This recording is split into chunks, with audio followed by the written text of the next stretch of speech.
that baking is 10% skill, 20% commitment, and 70% just having the right things in your cabinet. Buttercream flowers are an art that requires a little bit more in your toolkit. I know this can feel daunting at first, but once you buy these things, you'll have them for future projects and they'll set you up for success. Also, you'll be able to make a lot of buttercream flowers, which is great because once you start doing this, you're not going to want to stop. We'll need a few tools for today's project, so let's go on and review those.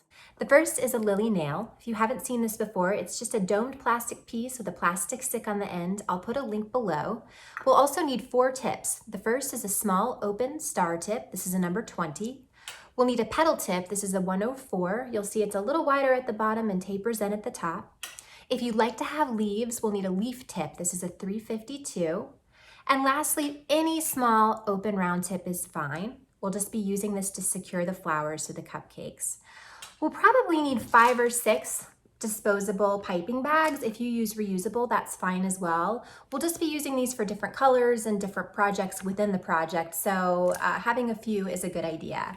Also, some gel food coloring. I use AmeriColor, but any are fine from the grocery store should do. Also, lastly, we'll need some small cut squares or rectangles of tinfoil. You can buy these pre-cut, but I usually just cut them myself. Because nothing says a party like chocolate, we'll be using a plain chocolate cupcake as the base for this. I'm saying plain, but they're really an amazing chocolate cupcake. So let's begin with the recipe.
While our cupcakes are cooling down, we can go ahead and make our buttercream icing. We'll need 2 sticks of room temperature butter whipped for 5 whole minutes before adding anything else.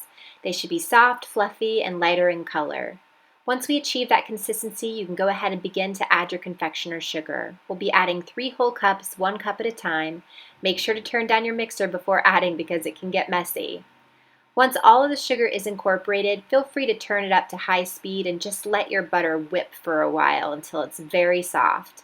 Lastly, we'll add a teaspoon of vanilla extract. After you add that, you might want to use a spatula to scrape down the sides just to make sure that everything is mixed well. Depending on the size of your flowers and how many you use, you may need more buttercream than this original recipe allows for.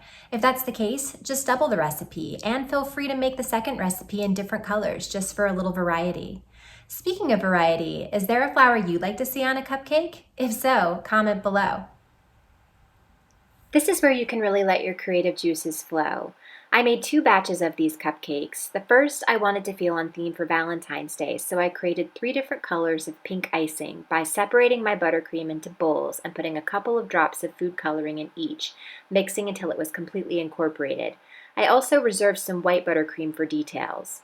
The second batch I wanted to feel more tropical and I knew I wanted leaves, so I created some green, some peach, and some lavender. Now it's time to load our icing bag. Go ahead and slide your petal tip into the end of the bag and then fill it with one of your floral colored icings.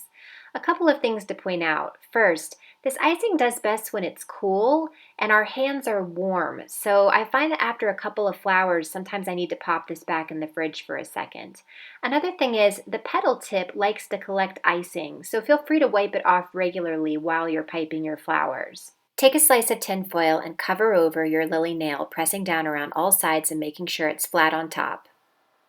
To begin your first buttercream flower, you're going to hold the petal tip with the larger end touching the aluminum foil and give it a quick clockwise spin. At this point, I usually change the direction and work counterclockwise, but whatever feels intuitive to you is fine. You'll start with the tip touching the foil and give it just a little lift, kind of an arch, bringing it back down to the foil as you're spinning your lily nail. If you see what I'm doing here, I'm kind of jiggling the edge of my tip, and what that's doing is creating a more organic, uneven edge to the flower petals, making them look sort of like they look in nature, a little bit more like something that you've actually seen before.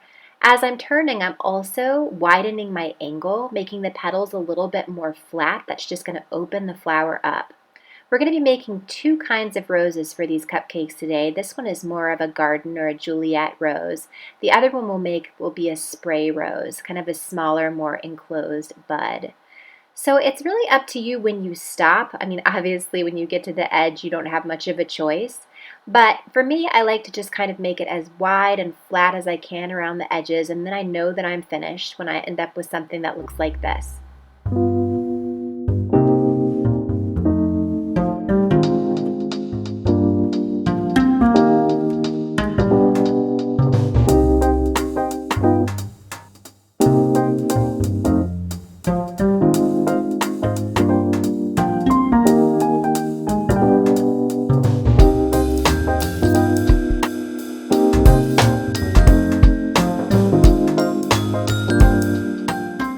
Now we'll want to make our spray roses or rosettes. You'll start by dividing a different color of buttercream between two bags, one with the small round tip and one with the petal tip. Using the small round tip, you'll make a little mound of icing right in the center of your lily nail. Then using the petal tip, we're going to move around that mound, very much like we did with the garden roses. The biggest difference is we're not going to be lifting that petal tip off of the foil. You want to keep it and not arch it right on the lily nail as you move around the center.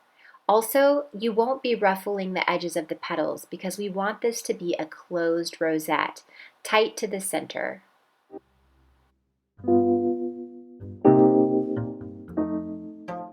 Now it's time for the fun part. Let's assemble our cupcake gardens. Load some leftover buttercream into a piping bag with no tip. We're going to use this sort of like glue.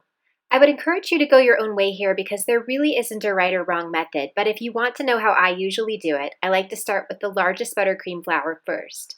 Now, keep in mind that these are going to be frozen and they're quite brittle and not malleable, so they're not going to curve around the outside edge of the cupcake, they're just going to sort of sit on top of it.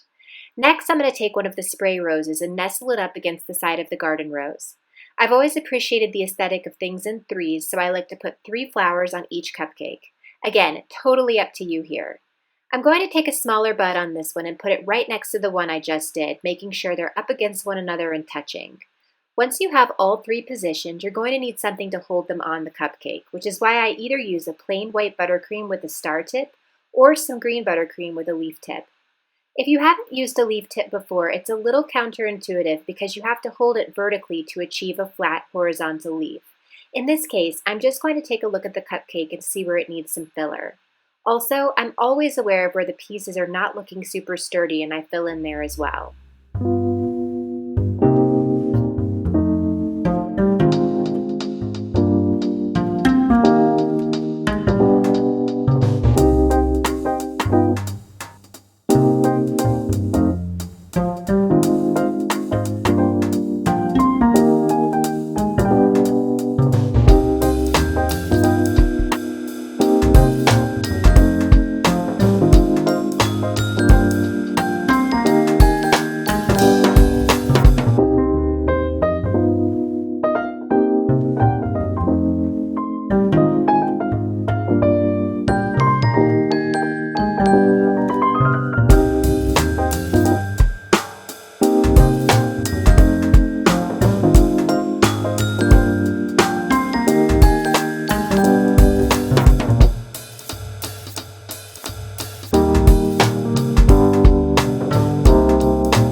enjoyed this tutorial on how to make garden party cupcakes with buttercream flowers.